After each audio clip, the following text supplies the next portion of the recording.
To funguli ba Bible na biso na mokanda ya Matthieu. Vous avez dans Matthieu 27.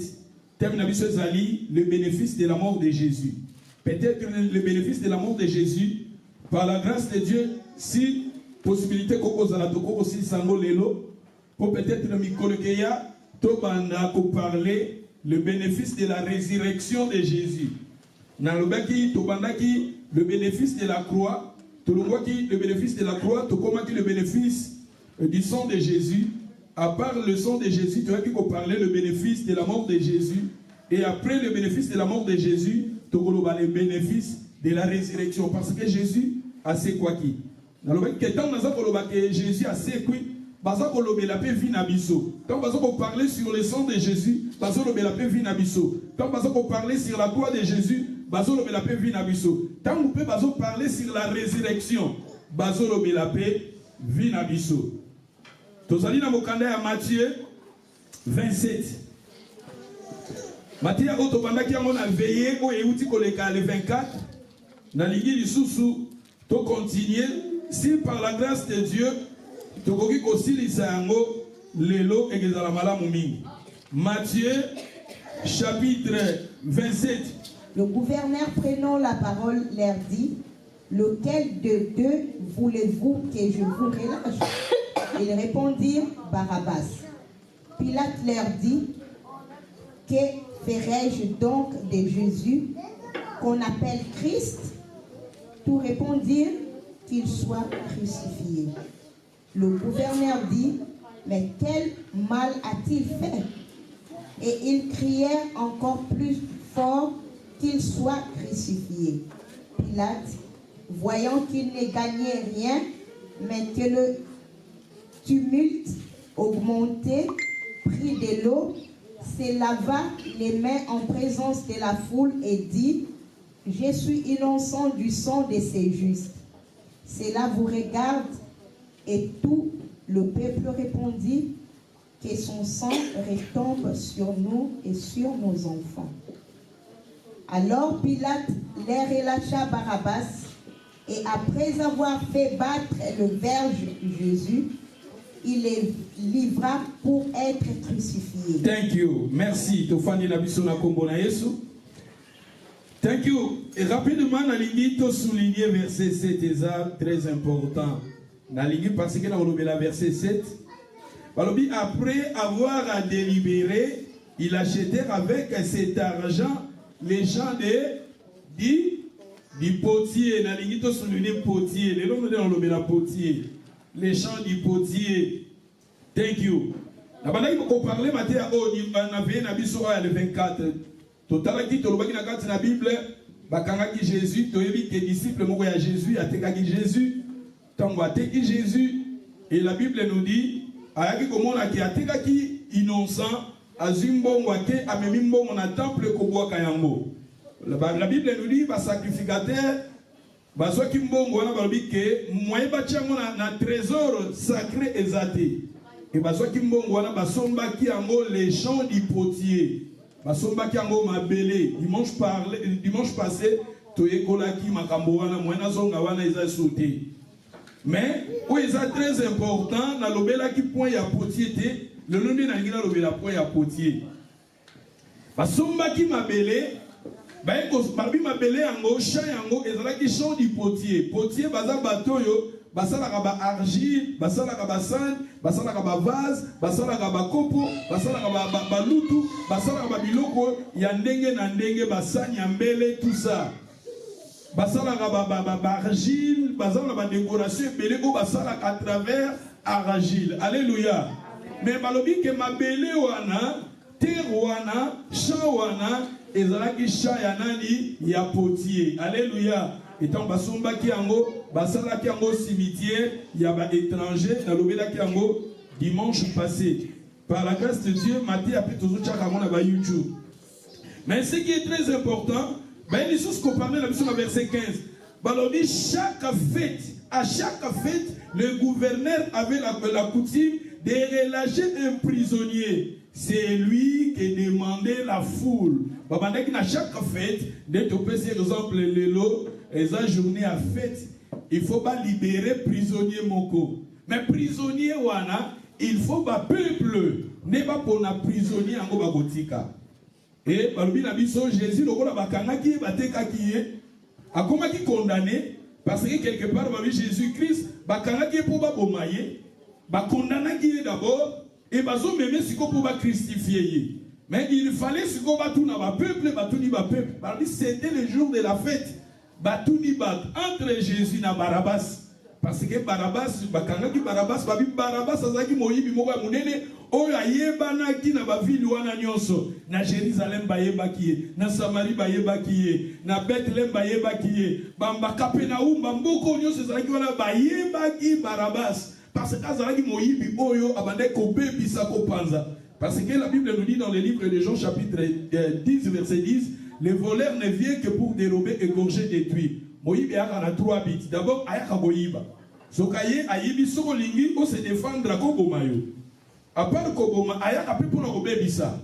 Yango mona nanda ko moïbe akoti, moïbe fa panza babiloko. C'est-à-dire ayaka na 3 bits wana. Le voleur ne vient que pour dérober, égorger, détruire.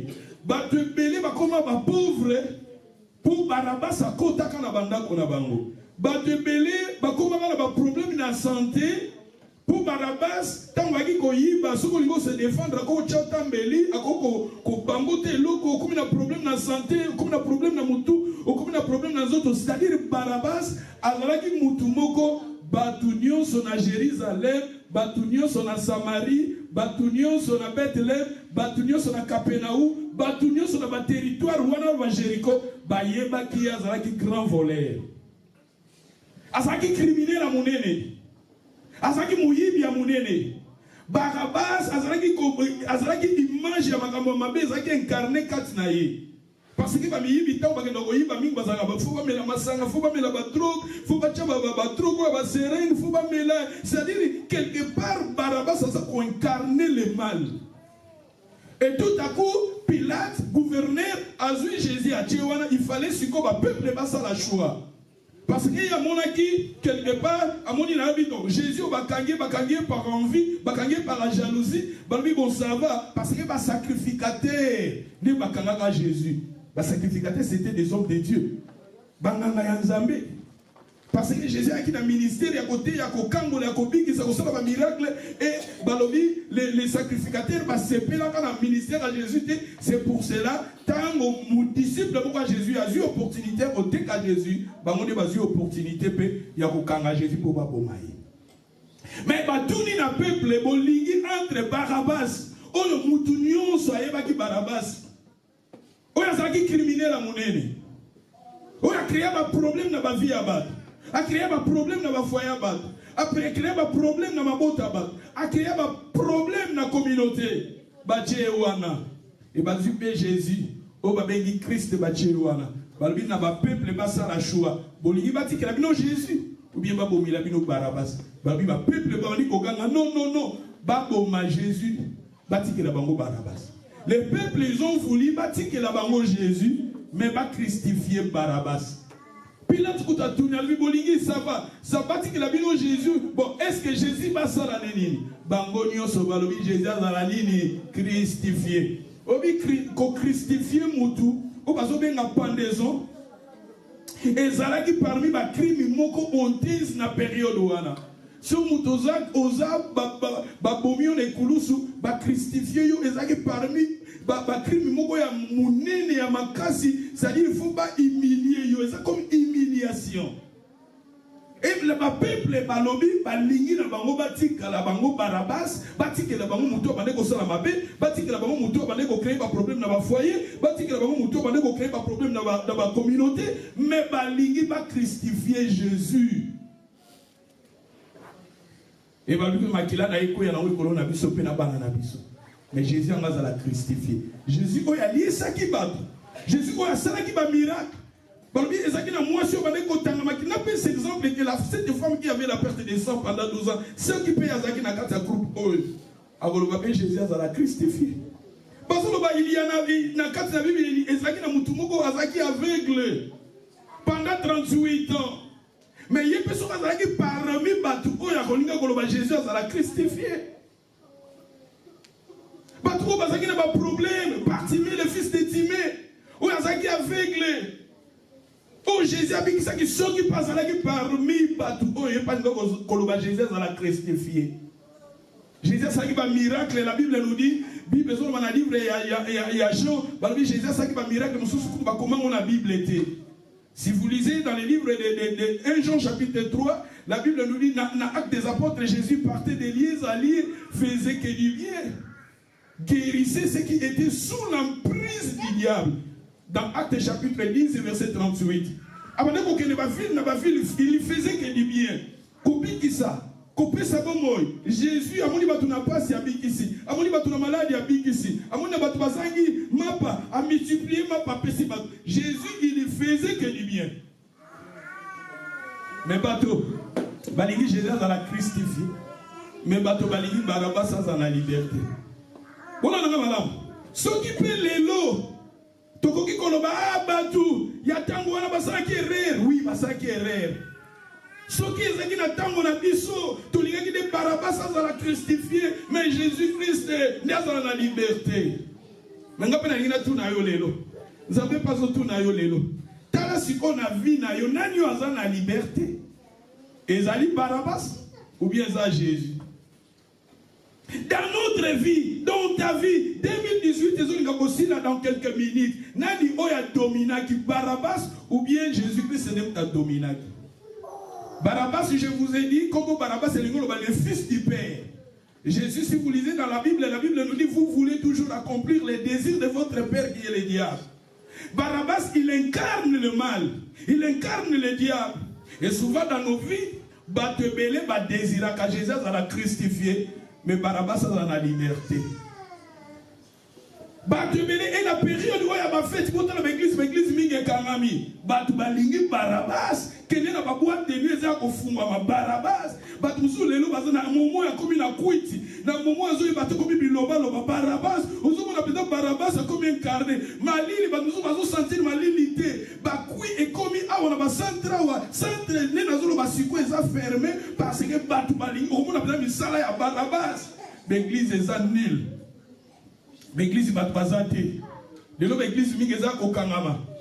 L'église beleur eza kokangama. L'église ils sont fermés. Au retard la population mingi eza na ba boîte de nuit. Population mingi eza na ba bar. Population mingi eza dans le mal. Population mingi ba place au nyonso zomo eza bangande sika oyo. Misala Barabas okomona ngweza plein.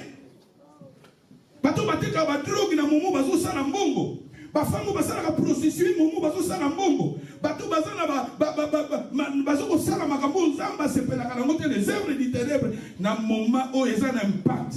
C'est ça qui prouve que au moment où la fête bato mingi bazo choisir na bango Barabas. Lelo eza muki o mona ke mutalo ba lelo te na choisir Jésus na ke l'église. Lelo bato belé l'église sous même tous l'église bato batala kata mais ceux qui sont dans ngona ba boîte de nuit. Ceux qui sont dans le pub, ceux qui sont dans le club, ceux qui sont dans la musique, ceux qui sont dans le biso bana ya yolo ya lemba ya jango biso bana ngiringiri biso bana kikwiti o biso bana ba Congo biso bana ba yaka o biso o comme on a plein. Ceux qui sont dans l'église au moins faut réfléchir, ceux qui sont dans veiller faut réfléchir. Est-ce que passer Rwanda au dans l'église Rwanda et comment on les mis à bateau, ce sont des aventuriers. C'est ça les œuvres de Barabas. Barabas n'a pas un impact. Est-ce que la vie n'a pas un impact?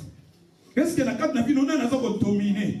Ce que comme un moment où la moko que les prières 2018 ils aura kilo pour envoyer l'église. C'est ça qui prouve que tu choisis toujours Barabas. Obéla kakaka na moment prière. Okoma kana pongi na moment prière. Ce que ça dit c'est ça. La Bible nous dit là.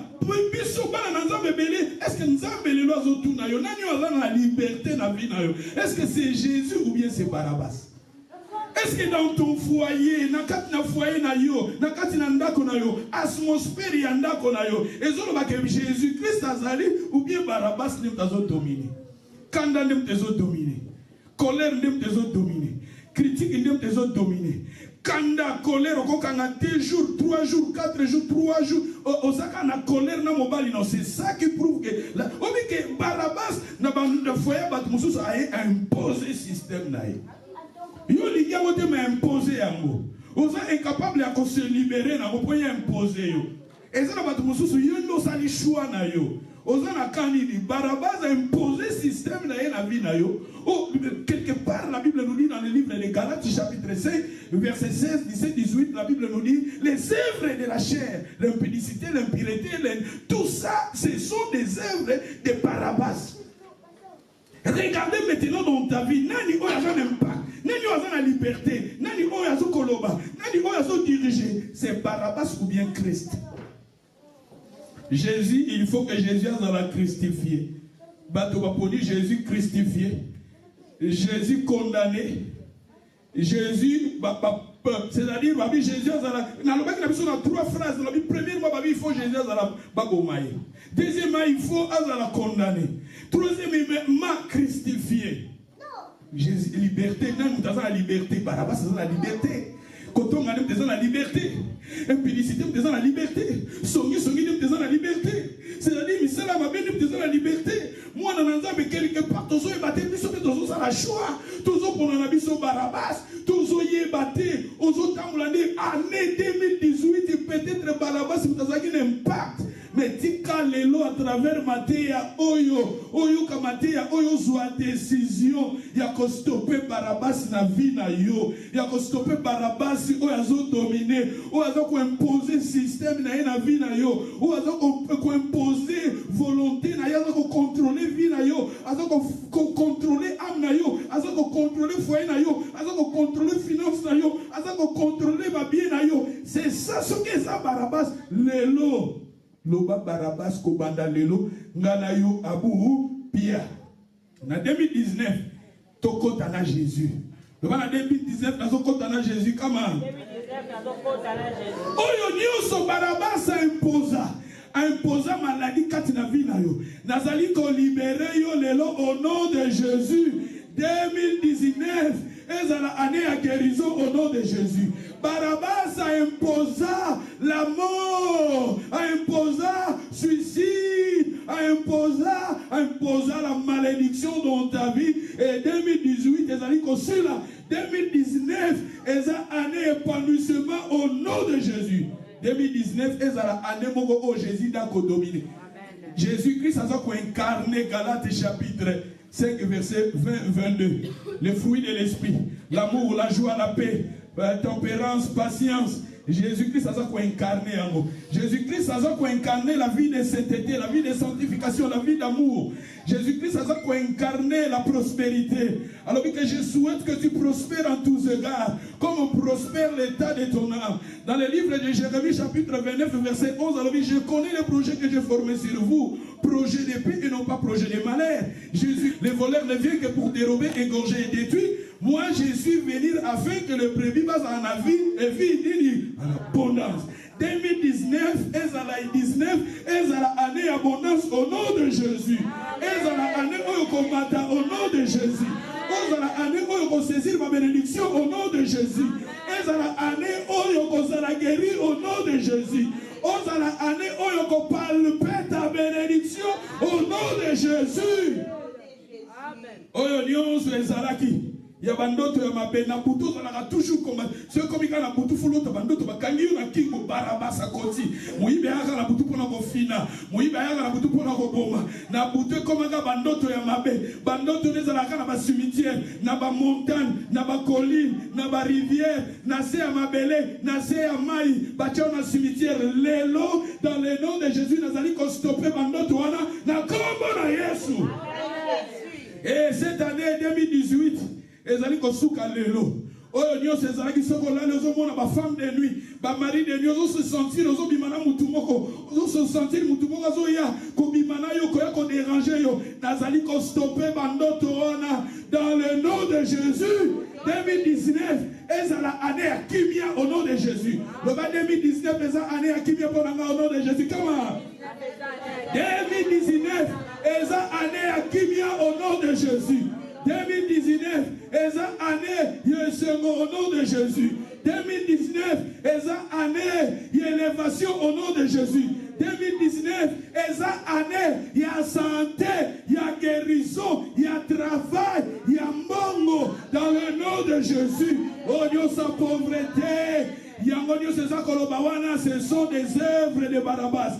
Oh Dieu, sa pauvreté, il y a confusion, il y a trouble, il y a kolela lela, il y a bapas, il y a kozanga. Nazali ko stopper yango lelo au nom de Jésus.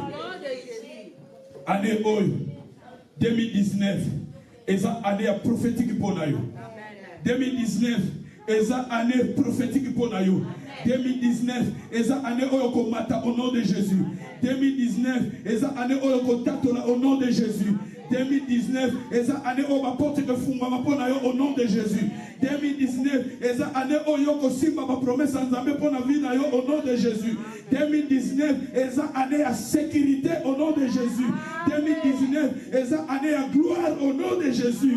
2019, eza année oyo ya protection divine au nom de Jésus. 2019, eza année à tranquillité, il y a prospérité, il y a bénédiction, il y a élévation, il y a gloire au nom de Jésus.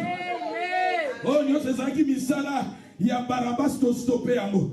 Barabbas lelo to yekoli to moni. Misala Barabbas to comprendre misala Barabbas to zali ko stopper misala na lelo au nom de Jésus. Alléluia. Amen. La Bible nous dit ils ont acheté à travers cet argent au baptême de Jésus, ils ont acheté les champs d'un potier. Je vous ai dit le dimanche passé, nous avons dit les champs du potier. Nous avons dit dimanche passé, nous sommes plutôt les champs du sang. Nous avons dit que tous les makila. Parce que makila, place où on a sombaki, dans la Bible dit que nous sommes des bilanga. Bilanga pote pour la biso bana nzambe église toza bilanga. Jacob tangazo pambola mwana plutôt Isaac tangazo pambola mwana né Jacob na Genèse 27 verset 27 abengi Isaac alobi ke alobi l'odeur nazoyoka ya bilamba na yo eza odeur ya bilanga o nzamba sa nini apamboli et nalobaki ke ndenge biso toza bilanga mais lelo na lingi na mentionner que toza bilanga ya nani ya potier. 2019 oza bilanga ya potier. Le bon oza bilanga ya potier comment? Ah, 2019 nazoloba oza bilanga ya nani? Potier. Le bon zamba ko pesa na forme na 2019 comment? To fungula na Jérémie. To ke otanga na Jérémie chapitre 18. Jérémie chapitre 18. Zamba opesa yo forme 2018 ezo là 2019 eza année ozamba opesa na yo na ndeko azolanda message oyo Zamba opesa yo forme balobi na mbongo wana na mbongo oyo batekaki Jésus bakoko sombela ngo bilanga ya potier mais na kati na Bible Nzambe nde mutazalaka potier lokola Nzamba za potier ya vinanga Nzamba za potier ya vina yo. Tolobaki ke biso toza mabele na natalisaki na Bible lobi ke Nzambe pona kosala biso bato azwaki mabele. Si vous lisez dans les livres de Genèse 2 verset 7, Genèse chapitre 2 verset 7, Nzambe pona kosala moto, Nzambe azwaki mabele o eza argile. Nde na mabele nde asalela ke moto. C'est-à-dire mabele et symbolise la paix moto. Yango Nzambe tango azoloba na moto abibo kozonga na mabele po bozoma ki na mabele. Alléluia. Si quand on dit que toza maintenant nous sommes des argiles, toza mabele na kati na maboko na Nzambe. Totangi na Jérémie chapitre 18 verset 1. Si c'est encore tangi na balobini. La parole qui fut adressée à Jérémie de la part de l'Éternel à ces mots, alobini. Lève-toi et descends dans la maison du potier. Dans la maison de qui? Du potier. Après. Là, je te ferai attendre mes paroles. Je descendis dans la maison du potier, et voici, il travaillait sur un tour. Le vase qu'il faisait ne réussit pas, comme il arrive à l'argile dans la main du potier. Il en refit un autre vase, tel qu'il trouva bon de le faire. Et la parole de l'Éternel me fit adresser en ces mots. Ne puis-je pas agir envers vous comme ces potiers, maison d'Israël, dit l'Éternel. Voici comme l'argile est dans la main du potier, ainsi vous êtes dans ma main, maison d'Israël. Thank you, my sister. La parole de l'Éternel fut adressée à Jérémie de la part de l'Éternel. À ces mots, lève-toi, descends dans la maison du potier, et là je te ferai attendre mes paroles. J'ai descendu dans la maison du potier, et voici, il y travaillait sur un tour, et les vases qu'il y faisait ne réussit point. Ah, 2018, il en a 2018. Olingaki osala makambu moko boye simbaki te yango babi awa vaso nzamba ngai kosala ezo simba te makambu nyonso simbaki te na 2018 na 2019 ekesimba. Amen. Babi tala vaso nzamba bandeki kolinga sala vase dans la Bible symbolisée. Dans les épîtres de Paul, vous allez découvrir dans 1 Corinthiens qu'on apôtre Paul Azoloba, nous sommes des vases. Parce qu'il y a des vases d'honneur, il y a des vases d'argile, tout ça quelque part, tout ça va vase. Mais tandis que Awanzam Balobi a ici Jérémie a kenenanda kwa potier. Et potier a fanda ki azo linga, a bongi sa vase, vase ou amendo linga sala, izo simbata zo bandela. Nzambe azolinga sala petit azala mais quelque part ah makambo esimba kite na 2019 eke simba. Parmi vazo abande kolinga sala e bande ko simba te mazo sala nini azako banela ah makambo oyo na linga na zona 2018 soki na zwa ki ngote na 2019 nazali ko zwango au nom de Jésus. Makambo nyonso yo linga ki o palpe na 2018 soki ezalaki guérison soki ezalaki travail soki ezalaki kimia soki ezalaki opportunité banzele fungwama et cette année 2019 ozali kosimba yango dans le nom de qui? De Jésus. Thank you. Nzambe awaza koloba Nzambe aza koloba na peuple na Israël mais aujourd'hui Nzambe sokazaki potier il est aussi notre potier. Il est pesa yo forme. Le banzamba ko pesa nga forme. Kama Nzamba ko pesa yo forme. À cette année Nzamba ko pesa yo forme. Oza la moisi à l'osambo. Oza la moisi au bandoko za na vie adoration, na vie à prière. Oko tambola na vie à gloire. Oko tambola na vie à élévation. Oko tambola na vie à témoignage. Oko tambola na vie ozo se pelisa Nzambe. Cette année 2019 est une année à gloire. Nzamba ko pesa yo forme au nom de Jésus. O batutamba kotala yo balobi o nzamba za munene batamba kotala kama bi o nzamba za munene nzamba pesi yo elonga nzamba pesi yo akekimia nzamba pesi yo elonga nzamba funguli asali makambo minene na vie na yo pe na vie na alléluia amen. Rapidement, thank you. Tozalaki ko parler sur la mort de Jésus. Tolobaki pourquoi Jésus akufaki. Tolobaki pona nini Yesu akufaki. Ezalaki parmi ma vérité, ma bénéfice, on a ko parler sur la mort de Jésus. Et parmi le bénéfice de la mort de Jésus, dans le premier bénéfice de la mort à Jésus, dans le Jésus fit fait péché de notre péché afin que nous puissions devenir justes de sa justice. Il y a un premier bénéfice. Deuxième bénéfice, c'est pourquoi Jésus-Christ a koufaki. Jésus devint une malédiction afin que nous puissions recevoir une bénédiction. Troisième, Jésus fut puni afin que nous obtenions le pardon. Quatrième, Jésus fut blessé afin que nous puissions être guéris. Cinquième point, je pense que c'est le cinquième point. Cinquième point, Jésus mourit de notre mort afin que nous puissions avoir part à sa vie. Dimanche passé, dans Soukaki Awa. Donc, il y a sixième point, il y a 7 points, il y a 8 points. Dans le sixième point, Jésus portait notre honte afin que nous puissions partager sa gloire. Yesu amemaki honte na biso. Ce qui année 2018, il y a honte. Année 2019, il y a année à gloire. Pour Jésus-Christ, amemaki ne honte na biso. Pour biso to ma gloire na ye. Alléluia. To fungula la Bible na biso na Hébreux chapitre 12 verset 2. Hébreux chapitre 12 verset 2.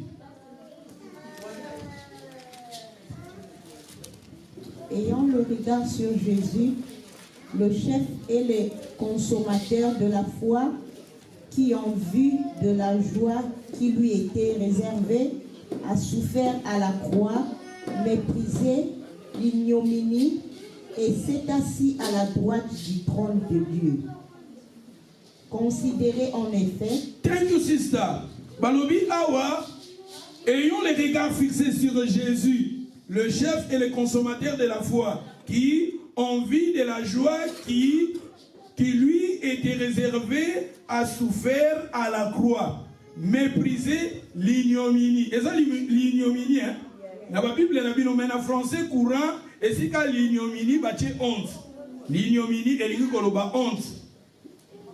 Balobi n'attend en français courant. En français courant, Balobi, gardez les yeux fixés sur Jésus. Donc, notre foi dépend du commencement à la fin.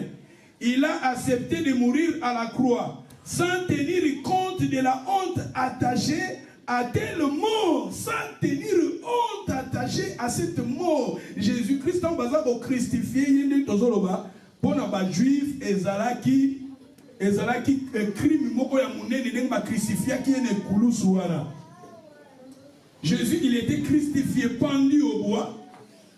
Il faut pas dépouiller yo ba suivre ba longoli bilamba tu orozala ni ba crucifié yo. Ezalaki honte. Et ba tiki bato ba le karaba sekaka. C'est-à-dire Jésus-Christ, c'est lui qui était le Fils de Dieu, le Dieu incarné, mais Jésus-Christ, il était crucifié. Jésus-Christ a joie qui sonne na yo. Gloire na yeloba, alléluia. Que cette année, nous allons confesser une année à gloire pour nous au nom de Jésus. Loba, année 2019, c'est année à gloire. Come on. Année 2019, c'est année à gloire. Au nom de Jésus.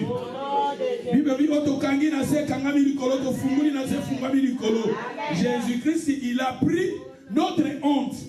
Awa totangi yango. Dans Hébreux chapitre 2 verset 10.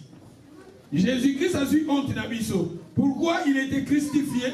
Il était crucifié de azwa qui honte nabiso bato. Mais maintenant, yé asalini na après sa mort, balobi nabiso ni. Balobi nabiso ni. Hébreux 2 verset 10. L'auteur a dit c'est ça. Il convenait en effet que c'est lui pour qui et par qui sont toutes choses et qui voulait conduire à la gloire beaucoup de fils. Qui voulait conduire à la gloire de Nini? Beaucoup de fils. Ah, Jésus-Christ, il voulait conduire à la gloire beaucoup de fils. C'est conduire à la gloire. Jésus a dit qu'il n'a pas fait, Jésus a dit qu'il n'a pas fait la gloire. C'est pour cela que Jésus, il était mort pour t'amener à la gloire. Jésus-Christ a koufaki pour yozwa honte naye yame mayo wapi la gloire. Amen. Ame mayo la gloire. 2019 na lobby yango eza année ya nini? La gloire. Amen. Joseph alekaki na honte. Bande kone bateki Joseph alekaki na honte.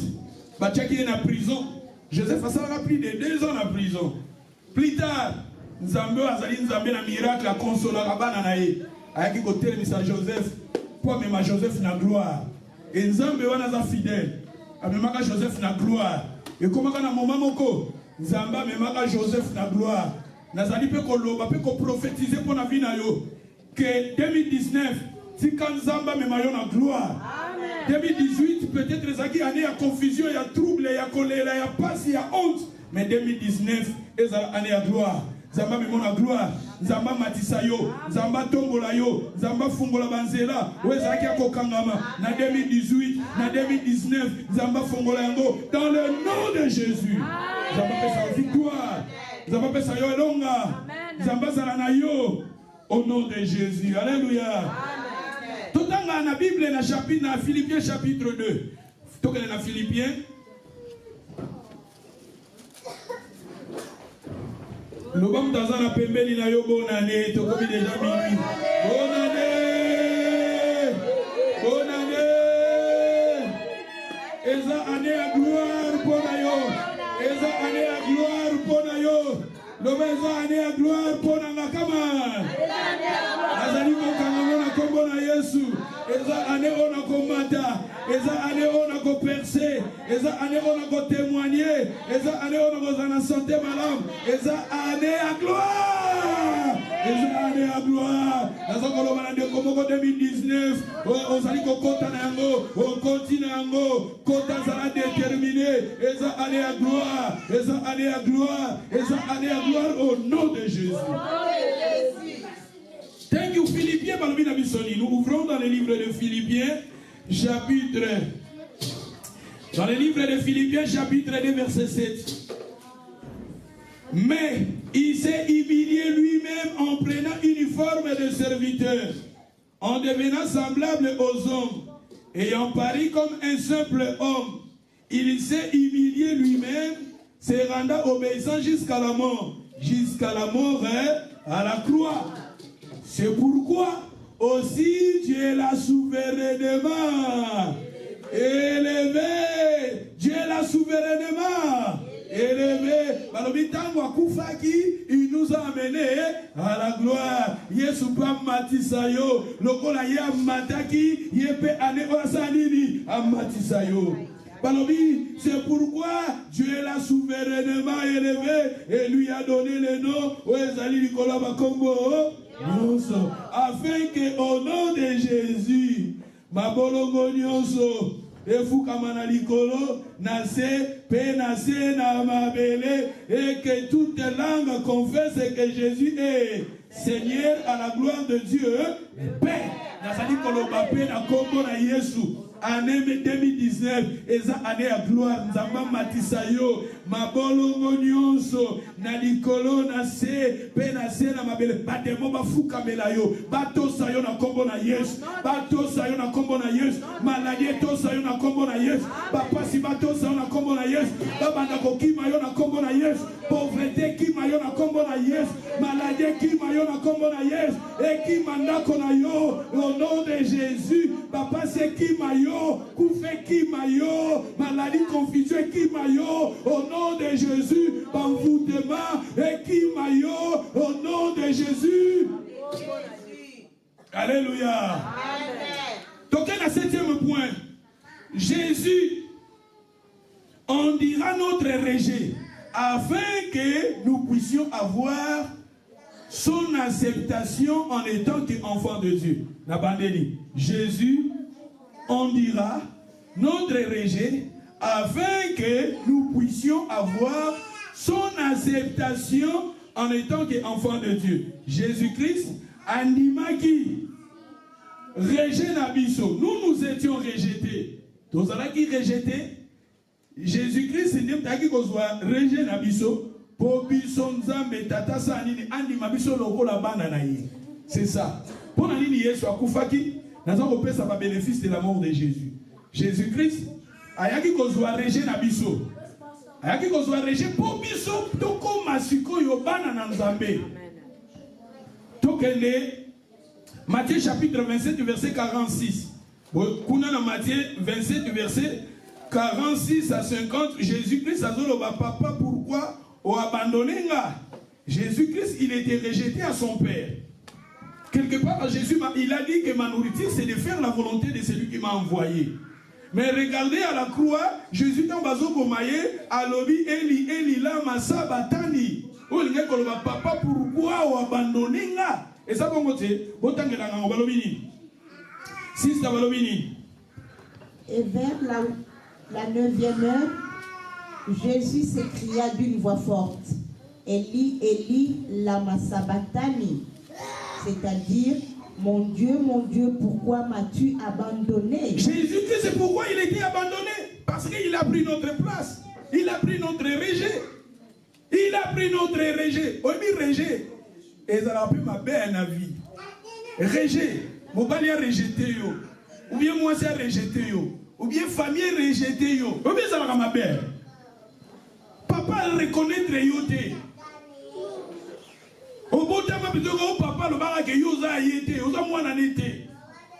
Et ça n'a pas, c'est ça va blessure intérieure. C'est-à-dire, ah Jésus sur la croix, Jésus a une affection à papa naïe. Au jour à baptême, Jésus lui collait fou moi mais par le que papa le dit ça mwana na tie motema na nyonso. Et c'est quand papa tchaki amour. Mais un jour, à cause de Yamassou, à cause de Jésus, Jésus, il était rejeté. Papa Oya Linga qui est. Papa Oya témoigna qui est. Que mon fils est une affection. Mais papa a yoki sous Jésus. Il a rejeté son fils. Et c'est pourquoi Jésus il était rejeté. Parce que Bisso, Nzambasa Anini, Anima Bisso. Alléluia. Amen. Éphésiens. Tout comme Éphésiens. Chapitre 1, verset 5 à 6. Éphésiens. Tout aussi ça, tout aussi la point moko. Pourquoi le bénéfice de la mort de Jésus?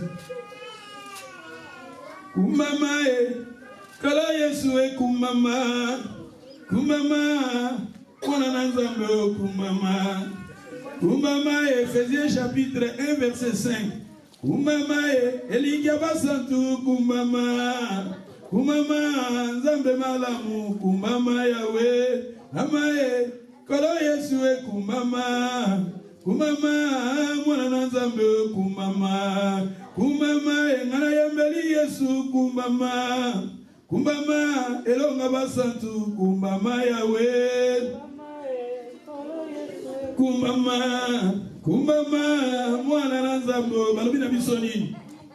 Nous ayons prédestiné dans son amour à être ses enfants d'adoption par Jésus-Christ selon le bon plaisir de sa volonté, à la louange de la gloire de sa grâce qu'il nous a accordée à son bien-aimé. Thank you. Il nous a prédestinés à son amour à être ses enfants d'adoption par Jésus-Christ. Il nous a acceptés à sa faveur. La version il nous a acceptés. Il nous a acceptés à sa faveur dans le bien-aimé. Jésus, Dieu le Père, il nous a plutôt acceptés. Dans le livre de Jean chapitre 1 verset 12, Jésus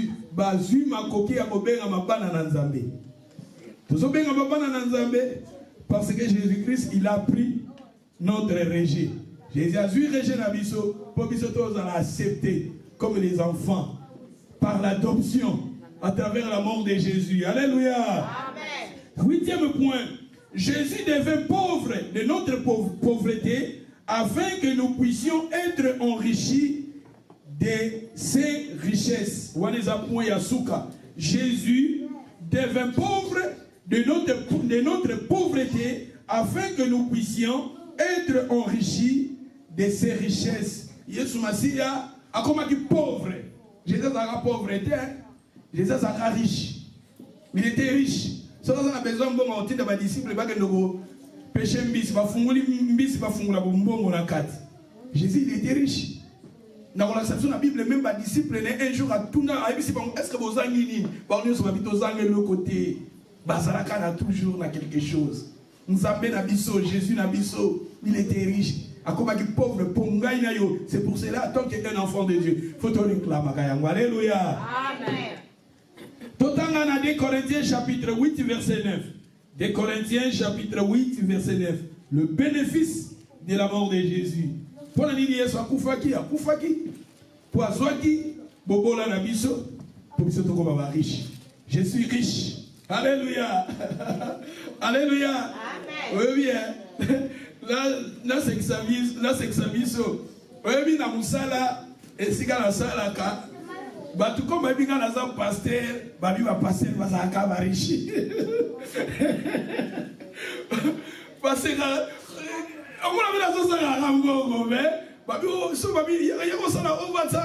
oh, d'abord, vous les pasteurs,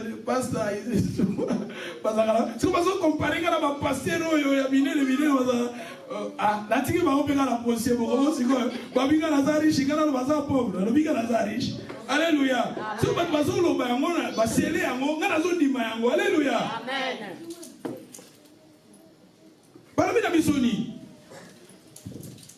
C'est ça, verset 9.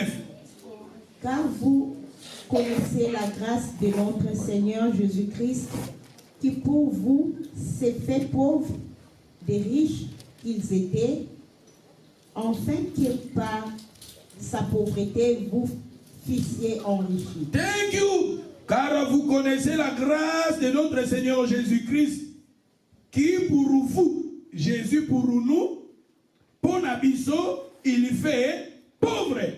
Il fait pauvre de riche qu'il était. De riche qu'il était. Il est riche. Dans la Bible, Jésus, même Bilamba na ye. Ouais, Kolata. Bilamba va faire les. Ce sont des Bilamba va faire les aguitres. Il va les wana. Et ça qui c'était des riches. Il va Kolata. Même Jésus joue le coup à Koufaka. Jésus joue à Koufaka parce que va crucifier qui a na Bilamba te. Tant que baba longoli ba ku enterrer zaka ba Bilamba ou ba kangaki pour ba enterrer mais tant wa sekui alati Bilamba musu ya gloire. Bilamba alata Bilamba sans couturier. Jésus Nabiso. Nani atonga kango eleki DJ Kapani, eleki Jani Chechachi, eleki Kantayomo, eleki Bilamba Jésus alata dans le livre Apocalypse. Autant à Jésus Bilamba alati. Parmi même robe naïe, ils ont contourné sa temple. Et ça y a mon ami que les robes de Jésus à l'attaquer. Bah tu vas champion, bah là t'as alati so Jésus t'engaye dans le livre Apocalypse, sentir alati sentir boy. Champion des champions, les seigneurs, bah comme les seigneurs des seigneurs, le roi des rois. Et parmi bah ange, bah sous fou comme les bah sur vos adis. Jésus n'a pas besoin riche. Nous va osa pauvre et osa riche. Alléluia. Osa riche au nom de Jésus. Mbongo Esaïa yo. Ce que vous avez dans l'Apocalypse, c'est plutôt dans Deutéronome chapitre 28, verset 6 parmi l'Éternel ordonnera à la bénédiction d'être avec toi. Le Seigneur ordonnera. Passage Deutéronome chapitre 28, verset 6. Et ça parmi le passage on a sepé la ranango. L'Éternel ordonnera à la bénédiction. Zamba kolobana mapambolier landayo. Ah, 2019 tazolo balande komoko. Mapambolier ke landayo, mapambolier ke lukayo. Oye banga un jour mo boye na fanda peza na saka na kata classe. Phone moko leli. Oh, babengi nga balobi ono. Na phone wana babengi nga balobi ono. Tozwi numéro no pa mutu moko boye. Tozoli ngoko no la superviser. Quelque part, na biote vraiment na erwana bino bo pesingai vraiment nazala tante parce que naza étudiant atanga na kati na ngai bongana ermosu babengi nga babimo pesa biso siko nini yo lingi bongana bino ko rappeler eleki des jours na rappela na ngate na moni babengi nga lisusu. Babindekeza aloba oyozo linga oloba biso to ça. C'est-à-dire quelque part ceux qui nous ont funguli ba porte.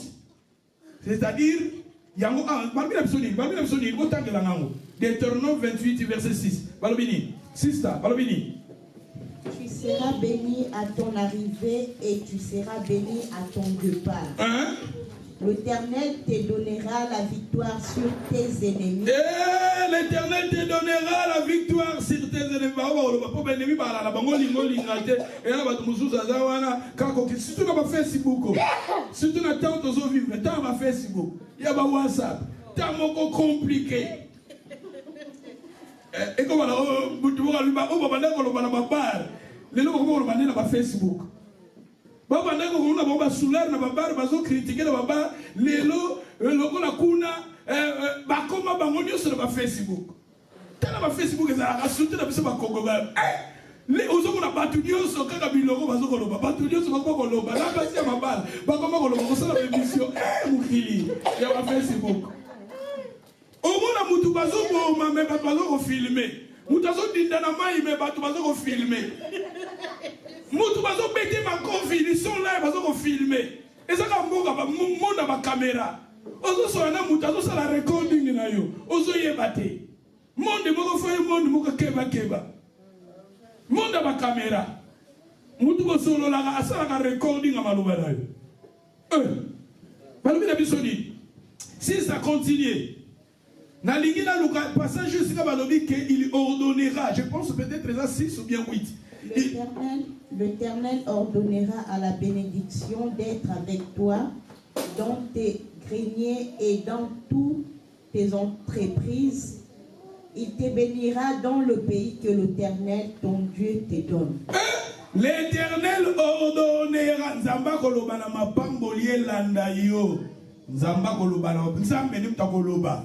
Lelope à travers, nazali ko prophétiser, nazali ko parler, ainsi dit l'Éternel, de la part de l'Éternel pour ta vie, que ma bénédiction est l'andayo au nom de Jésus. Ma bénédiction est l'andayo na foyer na yo, est l'andayo na vie na yo, est l'andayo na musala na yo, est l'andayo na ba classe na yo, est l'andayo na banzela na yo, est l'andayo na ba projet na yo, est l'andayo na libala na yo, est l'andayo au nom de Jésus. L'Éternel ordonnera la bénédiction d'être avec toi. Tu seras béni. Orozala béni na mboka oh l'Éternel a nini akopesa yo lokola biso dokie makona biso na Grande-Bretagne nzamba pesa yi apesi yo yango au nom de Jésus. La Bible nous dit tout lieu foulera la plante de votre pied, je vous le donne. La Bible nous dit ce kotangi wana na ba passage alobi je pense na début alobi tu seras la tête et non la queue. Eza na passage ni et dans la Deutéronome 28 verset 6 tu seras la tête et non la queue. Eza wa na 13 balobini, tangana 13 balobini. Tu sais, l'Éternel fera de toi la tête et non la queue. L'Éternel te fera la tête et non la queue. Zamba ko sala yo ozala mutu, ozala mukila. Tabazolo ba ozala mutu eza, c'est-à-dire soko sali etidi engi koloba ozala parmi bato bazwaka ba décision. Elingi koloba bongo, ozala parmi bato bazwaka ba décision. Même na libala ozala parmi bato bazwaka ba décision. Po ebi na basi musu azana ndaka libala mais eza na manda moko nde bazwaka ba décision. Azwaka ba décision pour la mobali na ye. Que lelo kolala wa lelo kolala wa te. Yasolot.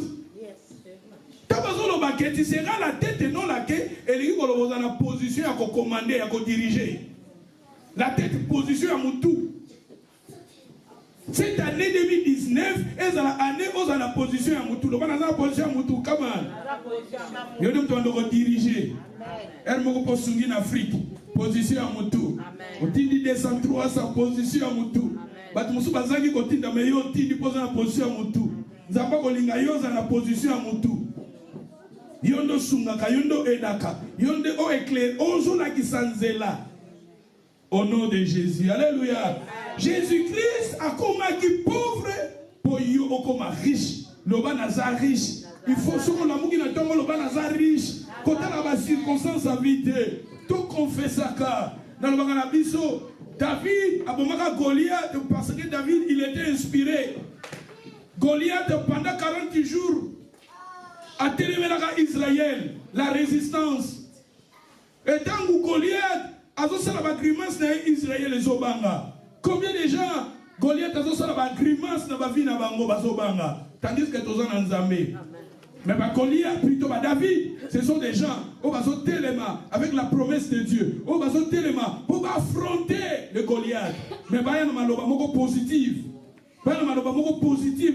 David Bomaka akataka mutu ya David plutôt ya Goliath physiquement mais spirituellement David il a déjà coupé la tête de Goliath parce que quand on va Goliath na okato mutu Goliath azo sekaye mais David a bien okato mutu David c'est-à-dire David dans le monde spirituel malobo aloba que ça a un impact tant que on a tongo loba naza béni loba naza riche mbongo ezanga kini ezanga protection ezanga faveur ezanga opportunité ezanga loba na kokufa te na kozala na bomoi na kotatola monene na Nzambe nazali béni nazali élevé ozo confesser de bonnes choses pour ta vie. Alléluia. Amen. Jésus il était riche. Jésus n'a biso aza pauvreté, il était riche. Jésus-Christ a lié ce bateau. Dans la Ligue chapitre 22, verset 35. Ligue chapitre 22, verset 35.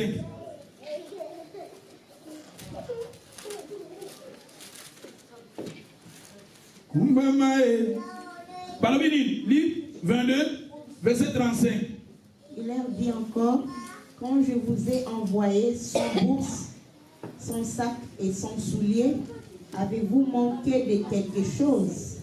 Ils répondirent de rien. Jésus a dit aux disciples, a dit les apôtres, est-ce que vous avez quelque chose? Est-ce que vous avez quelque chose?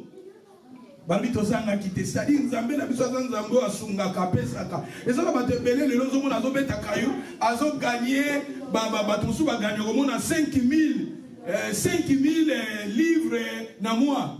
mais ma dépense est belé. Asalaka ba overdraw. Overdraw. Ça dit 5 000. Ceux qui m'ont azumbon. Et qui n'a pas visa. Azumbon, et qui n'a pas assurance. Azumbon, ça a se retrouver. Mbon, mais so kokakate. Mais Nzambe na biso. Azan Nzambe abondance. Amen. Tika Nzambe ane o ezala ane abondance au nom de Jésus. Ezala te ane aba overdraw, mais ezala ane aba abondance. Ozumbongo na yo, osali ba dépense mais mbongo etikali.